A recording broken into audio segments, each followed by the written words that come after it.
Well, Alice Lusher, Alice is our foundation president for the Master Gardeners, and she got in touch with me this afternoon, and she said, on our Facebook ad, we had 10,000 hits.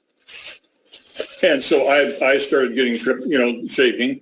And a little while later, I find out, she says, no, it's not 10,000, it's 12,000. And then she said, how much was it, Alice? What was the final one? 12,800? Almost 13,000, yeah.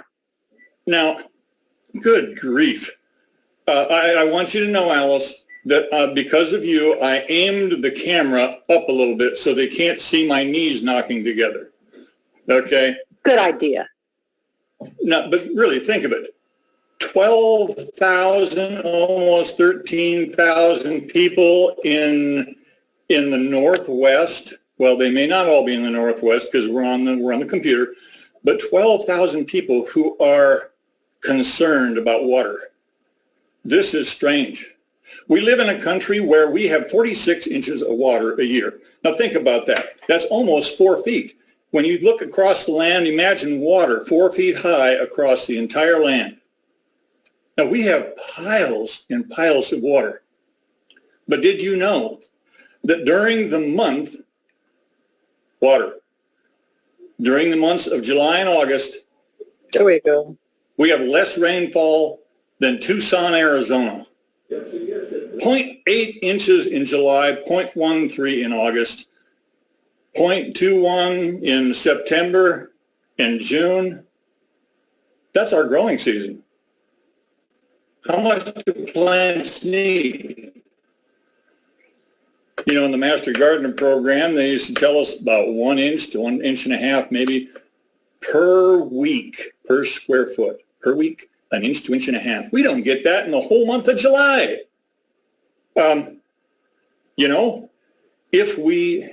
If we take the water that we have that's abundant during the rest of the year, if we use it wisely, if we store it, conserve it, then when Tucson's feeling sorry for us, maybe we can have water for our plants. The plants will be happy and so will we. I thought, dang. That's why the plants are willing. But that also is why you're here tonight, right? Okay. Hey. All right. Now, if you have piles of money, if you have too much money, if you're on city water, you could just use that city water to water your garden. It would cost you a fortune. Now, some of you are like I am. We're on wells. And the wells, we just hope that they never run out, right? We know, we've heard the water tables are dropping. We hope the wells never run out and that we never will get a dry well. But I think we better conserve, or you too will have not 1, but 2 dry well casings in your backyard like I do. Okay, I can speak from experience on this subject. Oh my. Anyway. Okay, here we go. Rain barrel, basic rain barrel. And they're not all the same, by the way. This is just a 55-gallon drum sitting underneath the gutter. Now, just pointing out what we got here. 55-gallon container, storage container, all right? Downspout comes down, and it hits a screen that you can't see, and then the water goes through the screen into the barrel. Okay, that takes all the frogs and sticks out of the stuff that comes down the gutter, down the downspout, and keeps them out of your barrel. The barrel starts to fill up, and down at the bottom, on the front, there's a little red thing. That's the valve. And I'm showing you things that are real. This isn't a academic idealization. This is a real rain barrel that somebody put together out there. In my estimation, they put the valve down too far. I would put it up a little farther because I don't want to collect any of the sediment that's in the bottom of that barrel and put it out the valve. So I put the valve up maybe 4 inches. It just avoids all that. Now you notice that the whole rain barrel setup is on a crate of some kind. And now that's good that they have it up. That's great that they have it up off the ground. It allows you to get a bucket under the valve maybe. I probably would put it up a little higher so you could get the bucket under easier. Probably concrete blocks because they don't rot. And they keep it up pretty nicely. Another thing that we have is it's a runoff valve. It's a drain tube from the tank. Now you think when the water comes down the downspout, if that rain barrel is full, where does the water go? If it has no way of getting out of that barrel, it's going to back up clear to the gutters, and your gutters are going to be overflowing all over tarnation.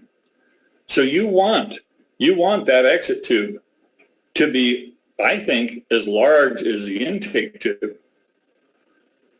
And most of the rain barrels I see out there do not have that. The one thing that this barrel does not have, it does not have a splash plate down below. When that water comes out of there, if you have runoff water, I don't want it hitting the ground and washing out the foundation underneath that barrel. And even worse, washing out some of the foundation underneath the house next door. Let's go to the next one, see what we got. Some people like to decorate, they're aesthetic. And some people really get good at it. They'll paint their rain barrels. Some psychedelic. Some are really, I think, really artistic. Look at that one. And then there's some rain barrels that we bought. I mean, you can get these on Amazon. They're a little more expensive, obviously, but some of them look pretty nice. And if you're putting one by your front door, you might want that as opposed to some of the examples that I'm going to show you. I think they had nice valves on them, but you notice you don't see any exit tubes on these either. You don't see any overflow tubes. And that bothers me because that water got to go someplace, and there's a lot of it. Here's another one. Doesn't that kind of blend in? Look at that. 90-gallon tank, $217 though. Now, some people, they have the rain barrel, but they want more storage. It's simple to add another barrel. There you got another barrel. It's connected at the bottom with a tube, and when the rain fills up the first barrel, it just flows over into the second barrel. Now look at that pitiful exit tube. On the right hand, it looks like fish tank tubing. That's not going to handle anything. You're going to have your gutters backing up on that. It's up on concrete blocks, and I'll give them points for that. This is a cascade system, 100-gallon cascade system. They have a simple filter. This is cool. Okay, you can't see it very well on top, so I'm going to show you. I have one right here. Do you have these stacking little containers, pots, round pots, stacking pots? These are about 6-inch diameter. I just had 2 of them. Now inside, you can take a piece of screen material, just like window screen. Put it inside the first pot, stuff the second pot over the top of it. It stacks, and you put that inside your barrel, and that's what's in the top intake of this first barrel. It is super fast and easy to clean, and it really works well. It's awesome. I saw that and I thought, man, that's slick. Everybody's got those. Easy to use. I'll give them kudos for their exit tube there too. Their drain off tube. It's as big as the intake tube. Okay, now this system. Now you got more barrels. More is not necessarily better. You got 4 barrels there, but look at the intake. There's no filter on the intake. It's just pumping the water straight into the tank. So whatever's up on the roof, the shingle material, the bird poop, the raccoon fur, all the stuff on the roof leaves, it's all going to go down that tube into that barrel. That first barrel is going to catch a lot of garbage. Then you got the rest of your barrels, but you don't have any overflow tubes on those barrels. Where's the overflow tubes on the left 3 barrels? That's right up next to the house too. Oh, this is a wonder. Wouldn't you love to have that by your front door? It has no filter. It has no runoff tube. No splash blocks that I can see. Of course, I can't see down there. It's poorly designed. Now look at this one. This one has what? It has a 5-gallon bucket up on top, and they're using that 5-gallon bucket as a filter to keep the junk out of the 50-gallon drums. The water from the downspout goes into that 5-gallon bucket, and then it comes out the side and down into the tank. What's going to happen is all of the sediment and all of the sand and grit and all the stuff that sinks fast is going to come down the downspout, and it's going to settle in the bottom of that thing. And then the water is taken from the middle of the container and pumped down.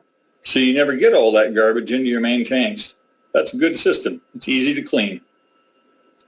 Again, no overflow tube, at least not visible. Okay, storing rainwater on a larger scale. What do we got here? We got a 275-gallon tote. Those run about $100 on eBay. You have up to a 5,000-gallon cistern on the right. And in the middle, you have a 2,500-gallon water tank, the black one. And I do recognize it because it's just like the two I have. Okay, some people think this is overkill. When you start getting into the figures and volumes and whatnot, it really is a wonderful thing if you're going to have a garden and not just some ornamentals. This system, well, if you want to call it a system, yeah, that's what it is. Okay. This is Art Fuller's, one of Art Fuller's systems. Art's one of our master gardener guys. And this is at his place. He's got two of the 275-gallon totes. He's had this one in for 4 years and is taking care of his ornamental beds. No, nice. That's now he's got an overflow tube as big as the intake. Cool. Good job. I don't see his filter. Let's check the next one. Aha, this is Art's too. It's on his tree house. Look at that tree house. Isn't that cool? He's got a nice barrel that blends into the countryside. It's taking care of some of his ornamentals, and he's just got that one going. So that's a cute little job, right alongside of not far away from the driveway. Okay, is it legal? Art, where's your permit? Do you have water rights? Let's see them. Is it legal to collect rainwater? Now, I have heard so many opinions on this. Is it legal to collect rainwater? Yes or no? Yes, if the water permit is not required, which it is not in Washington, Oregon, and there is no limit on the volume. Yeah, there's no limit on the volume of water collected and stored and provided. Yeah, water permit is not required, no limit on the volume. Now, there have been all kinds of people that have been concerned about this, and there's all kinds of legislation coming through, you know, about kind of taking over water rights and doing this and that with it.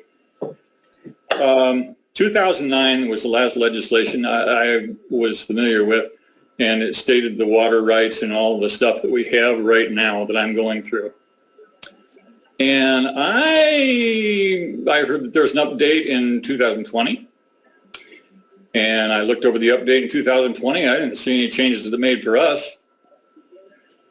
And so this afternoon I called the Department of Ecology, and lo and behold, they called back. Now, a lot of the interactions with governmental agencies can be, oh man, it's almost like dealing with the Department of Redundancy Department. This was not the case with ecology. They were prompt, they were courteous, they were knowledgeable, they were helpful.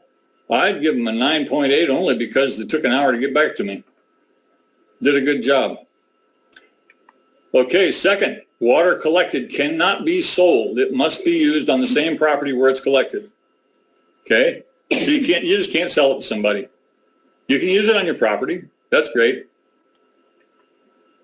Rainwater may only collect from existing structures whose primary purpose is other than rain collection. So you can't go and stretch a big frame over 100 yards and cover it with visqueen and put a bucket underneath it. No. But from your gutters and downspouts on a building you've got, no problem. You cannot construct structures specifically to collect rainwater. I think we just talked about that. Okay, you cannot adversely impact stream flows. You don't want to shut off streams. You don't want to stop up ponds. You don't want to create problems in lakes or other people's water rights. In other words, if you chop off a stream and somebody down the stream hollers, you're probably going to hear from somebody. But we don't have that problem. That's not usually what our problem is. We have plenty of water, and this comes straight from the Department of Ecology, 2009. It was kind of updated in 2020, and as far as unless they've changed something since 1:30 this afternoon, this is it. Now, Department of Ecology last year, when I called them, they were encouraging rain collection. I mean, not just saying, oh, it's permitted, we'll grudgingly let you do it. No, they were encouraging rainfall to be collected by private citizens. Now, why would they do that? Now, this is up in Chehalis. This is 2007, that flood up there. And I could imagine that Big K would really have appreciated if everybody had a water collection system, because it would possibly kept them from going underwater. This is one of the big reasons is it acts as a buffer. It takes up the water that ordinarily would just go gush down the hill and be lost and flood out different communities like this. The other possibility is during the dry months. I mean, in July, when we get 0.8 inches of water, all of a sudden you got water for your plants. I thought you'd like this. Bon appetit. This is your roof. This is your collection system. Is the water safe to drink or use on vegetables? It is every bit as safe as a seagull's backside, or a raccoon, or your tomcat, or anything else that gets up on the roof occasionally. This is sort of a rub. Roof collected rainwater may contain contaminants leached from roofing materials and bacteria from bird droppings. Roof collected water is not potable. You can't drink it. Do not drink it. Don't give it to your pets. Don't spray it on your vegetable salads. On irrigating vegetable, water at ground level only. Now, this sounds an awful lot like drip irrigation, doesn't it? Cool. Back up just a second. Drip irrigation. It keeps from spraying all the stuff on your vegetables. It also increases the amount of water effectiveness. WSU did a study over in Yakima, and they were coming up with 25% drop in water volume if you spray the water. You know, the rainbirds, spraying all around, they're losing a bunch of water. Florida did a study, and they were coming up with 31%. I don't know why Yakima wasn't higher than it was. But, yeah, you conserve water by using the drip system because it takes it straight to the ground, straight to the plant root. Works great. Be extra careful with plants that have edible greens. You don't want to spread your seagull dew on your herbs and on your greens that you're using for fresh salads. Does that make sense? If in doubt, you may want to have your stored water tested before using it on vegetables. Now, okay, think about your roof. Do you have lead flashing up there? Do you have copper flashing up there? Do you have zinc flashing up there? Do you have zinc chloride treating your moss that's been on your roof? All that comes off, goes into the gutter, goes into your collection system. If you don't know what's up there, if you don't know if your asphalt shingles or your composite shingles have been treated for moss, you know, that's some chemical that they put in there to kill the moss. Where does that go? That goes into your rain collection. If you don't know, and a lot of us say, I don't know, have the water tested. Cowlitz County, I think they're referring the testing to McGee's right now. Dale McGee's a well driller. Whether he has the lab in his facility or whether I don't know how he deals with it, but they referred me to him. There are other places. I mean, look on just Google, you know, water testing. I mean, there's Columbia Analytical. I don't know if they like to deal with individuals or not, but there are a number of places in Vancouver and all around that you can send the water samples to and have them tested. It shouldn't cost that much. You know, I'm thinking maybe $15, and you can find out. You can find out what metals are in there, because you don't want lead and zinc and copper building up in your ground. It's important. And you don't want coliform bacteria. You never know when that's going to come. I mean, that's as far away as the nearest seagull or nearest bird that goes up on your roof. You really don't know. So if in doubt, have the water tested. Find out what you're dealing with.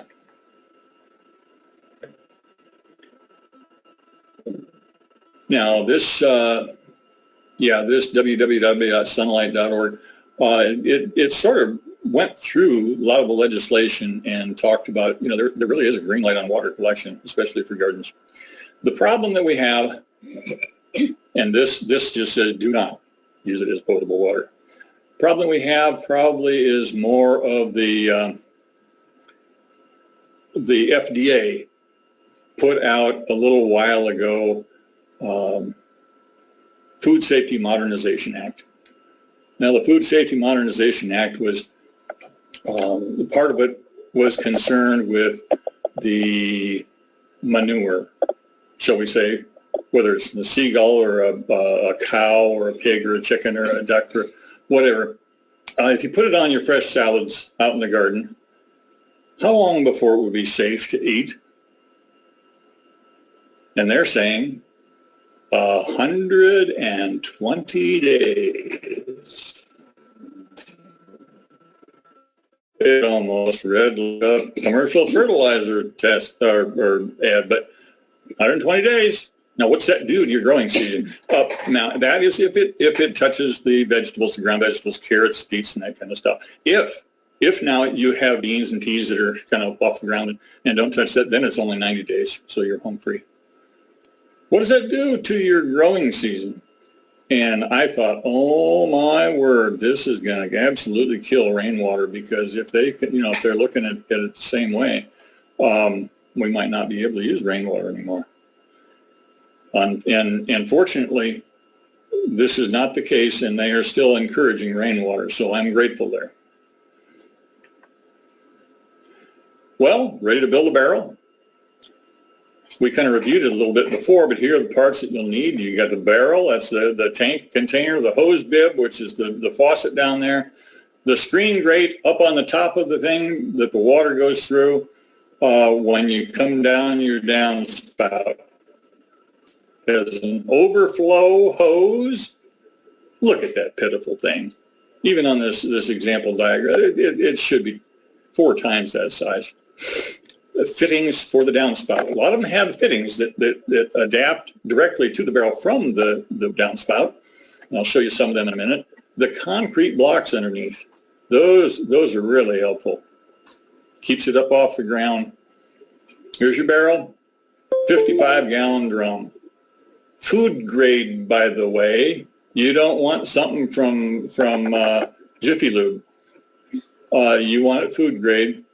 And I've seen them anywhere from $14 to like $150. It's ridiculous. $14 eBay yesterday, day before maybe. eBay had them for $14. Now I don't know if you had to buy a truckload to get that, but they were advertising.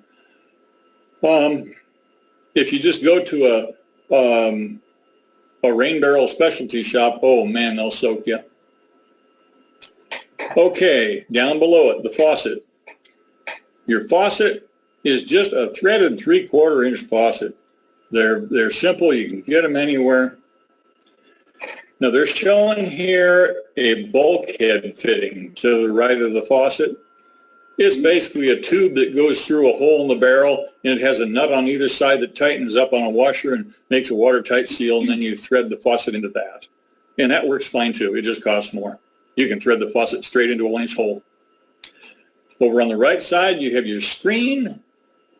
Home Depot, Lowe's, they'll carry these things. That's a 6-inch screen. There are 2 of them for $7.29, I think.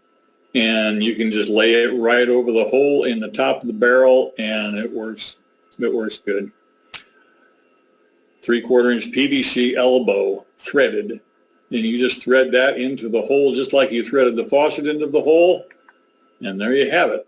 Constructing your barrel. Let's look. Jerry, Yeah. I don't mean to interrupt you, but I want to make one point because it's really important. You can get 55-gallon barrels out there.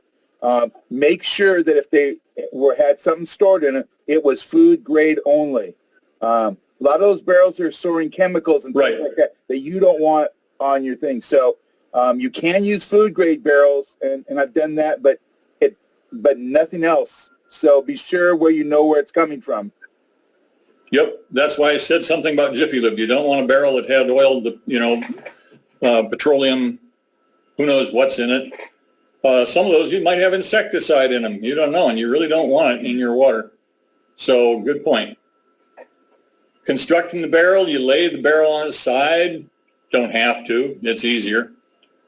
Drill a 1-inch hole, maybe 2 to 4 inches from the bottom of the barrel. So it's up off the floor a little bit. You don't want the faucet right down at the very bottom. Now you can put a little bit of silicone on the threads, a little bit of pipe dope on the threads, or a little bit of Teflon tape on the thread, and thread it right into the plastic barrel. Now the barrel isn't threaded, but it's soft. And as you turn that faucet, the threads on the faucet will cut threads in the barrel, and it'll seal, and it works well.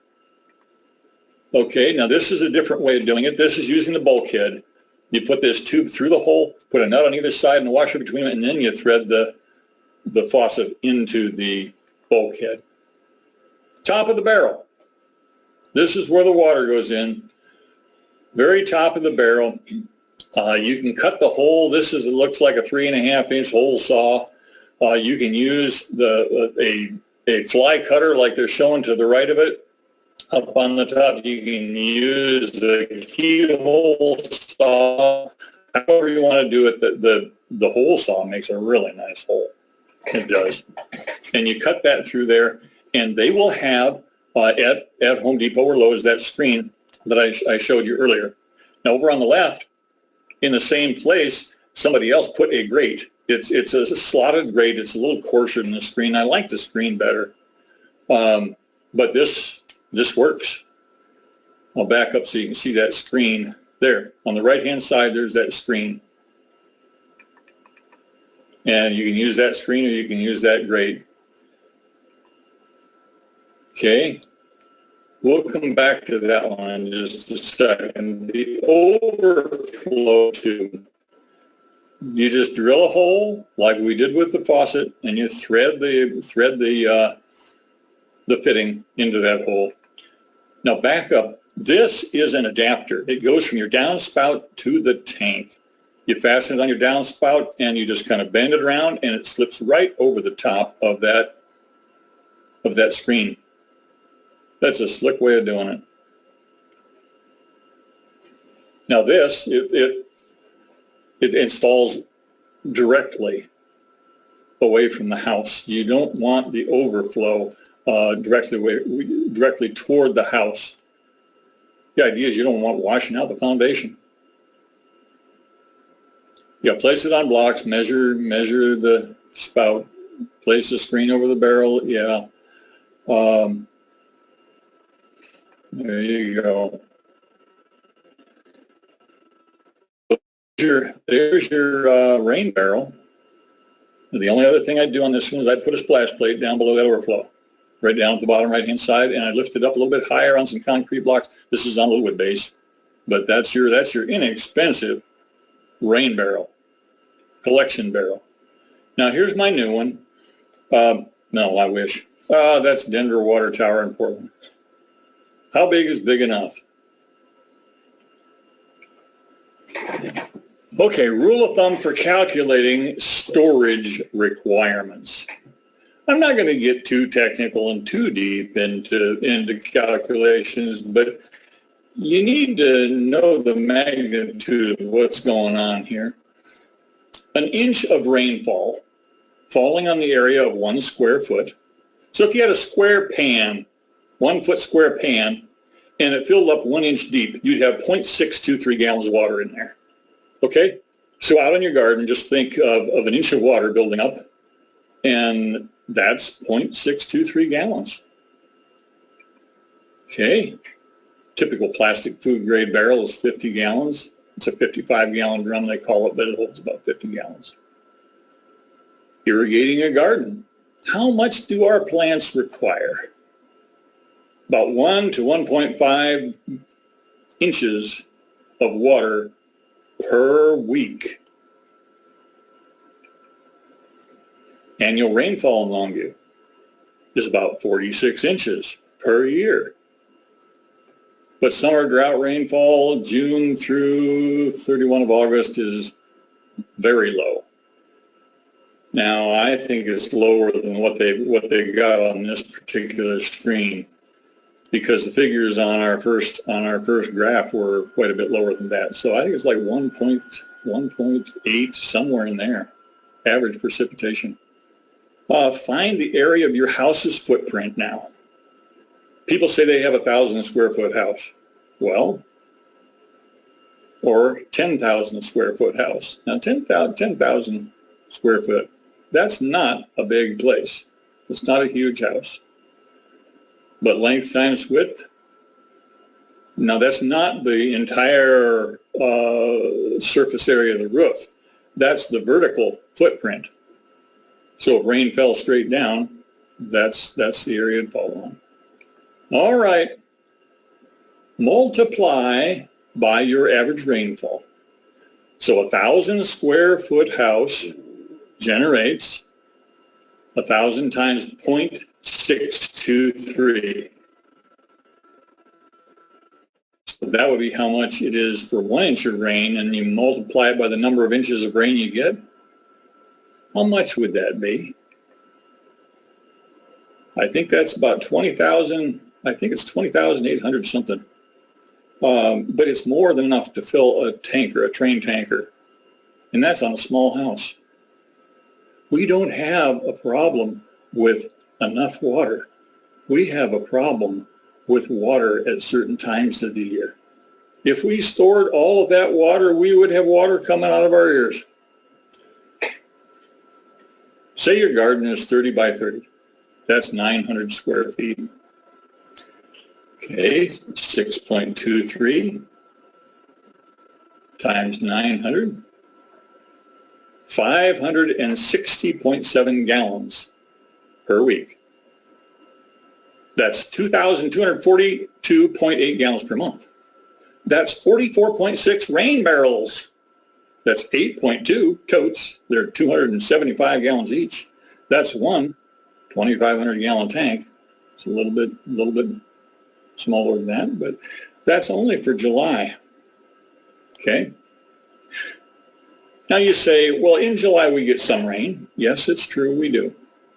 We'll get some rain on the garden, 0.86 inches, 0.8 to 0.86 is what they say. We'll get some rain on the roof of the house. So we will gain some of that we won't have to store. We'll get some in July. Say we got half. Say we had to only store half of that, 1,200 gallons. You know, that's 4,800 gallons.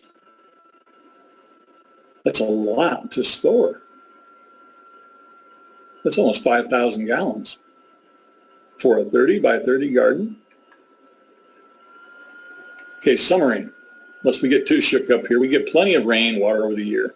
We need water during the summer drought, so we need storage. Many ways to build your system, from the simple to the large and complex. There's no right amount of storage. Design your system to be the size that and complexity that you're comfortable building and maintaining. And I would add to that, get the biggest one that you can put up with. Get the biggest one that is practical in your situation. Because if you're a gardener, you can rarely use that water. Oh, crud, the garden's uphill. We use a lot of gravity flow for rain barrels, but every once in a while you get a garden that's uphill. And how do you use the water in the rain barrel? You take buckets and cart it up there? Well, I mean, it's possible, but boy, that's work. 5-gallon bucket's heavy. They have these little pumps. There's a 110 volt pump for 99 bucks that runs 12.33 gallons per minute. That's a cool little pump. That'll run your drip system. It says the sprinklers here. I will correct that. Nope, not sprinklers. We aren't using sprinklers on our spinach because we aren't using potable water. So it'll run our drip system. It works great. I mean, you have DC pumps, but the AC are easier to use unless you've got, stuff to take care of them. You don't need a huge pump. We're using soaking. We're soaking with the drip irrigation. So you don't have to have a big pump. You just have to have something that'll get the water there and keep it coming. I have in my yard in the back, I have a 2,500 gallon tank, and the garden is uphill. And I had a little half-horse jet pump in the garage. And I thought, well, I have it, I'll try it. It is wonderful. It will power the entire garden. It will water the entire garden. I turn that thing on and it works. It works. So, I mean, don't let it slow you down because the garden's uphill. I mean, you can still do it, and it's fairly simple. This is my first collection system. It happened about 1842. At least I feel like that. If I'm carrying the buckets around for very long, my arthritis doesn't handle that too well anymore. But no, it wasn't 1842. Come on. My second system was a 2,500 gallon tank used for our garden. And actually, mine was more like 25 by 50. My third system is a 2,500 gallon tank also. And you can see my little greenhouse in the background, and this is under the deck. Note the size of the overflow tube. It's the same as the intake tube. So I try to practice what I preach. I'll show you that in just a second here. Now, next one is the valve on the bottom coming out of the bottom of the tank.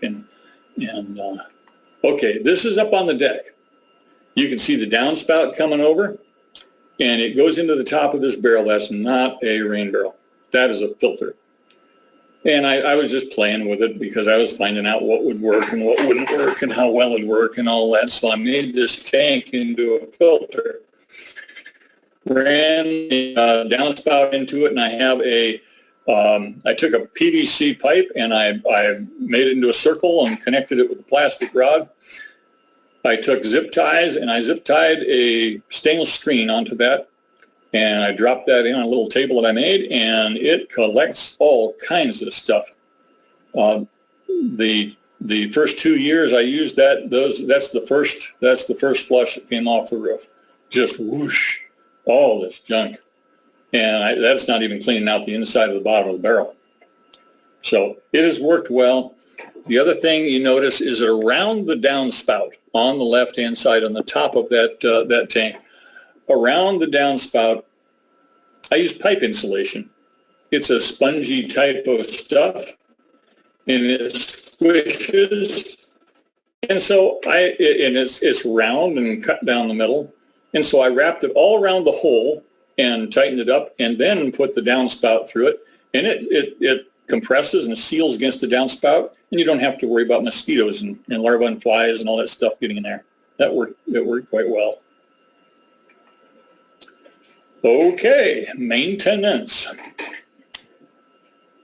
We've talked about a lot of this stuff. Keep the roof gutters and downspouts clear of dirt and crud and debris and all that. Clean out your gutters. Direct overflows away from the foundations and structures. You don't want to wash away the dirt all around them. Empty above ground systems during freezing weather. Now, if you get heavy duty freezing, yeah, you can break stuff. I've never broken a pipe yet, and I haven't drained my system yet. But yeah, there could come a time. But when it gets cold, I cover the valves and protect it some. But the 2,500 gallon tanks, man, it'd take forever to freeze those. Okay, mosquitoes. Sometimes you can have problems with mosquitoes, and if you do, screens, foam, mosquito dunk stuff, mosquito bits, it helps control mosquitoes and gnats and breeding flies and such. Leaf eaters. That's this thing in the middle, that white piece in the middle. You put it in line with your gutter or your downspout before it hits your tank, and it shucks off a bunch of the coarse garbage and leaves and piles of sticks and debris. And they help. They do help. They have these first flush diverters, and if you hear something like that, what that is the first rain that hits, it'll wash a layer of stuff off your roof. It goes down the gutters, down the downspouts, and there's this collecting tank that fills with this junk before it lets any go to your collecting tank, your big collecting tank. This is a small holding tank for junk. So when that fills up, then it diverts the clean water into your system. And afterwards, it dumps. And it's a help. I mean, somebody's got to get money off these gimmicks. Are they absolutely necessary? No. Can they be helpful? Yeah. It depends on how much money you have to put into it. But yeah, they can be helpful. Now, the other thing that I have to say is tell your buddy to stay off the roof. In 2015, my mother died and my brother died. And I was feeling pretty low. And this little guy, wild raccoon, he came around. And the bottom line was that he and I became friends. He was his own raccoon. He lived out in the woods, but he would come by and we would have a talk, and we would, yeah, he was cool. And I miss him. Anyway, tell your buddies, stay off the roof. Okay, that's enough.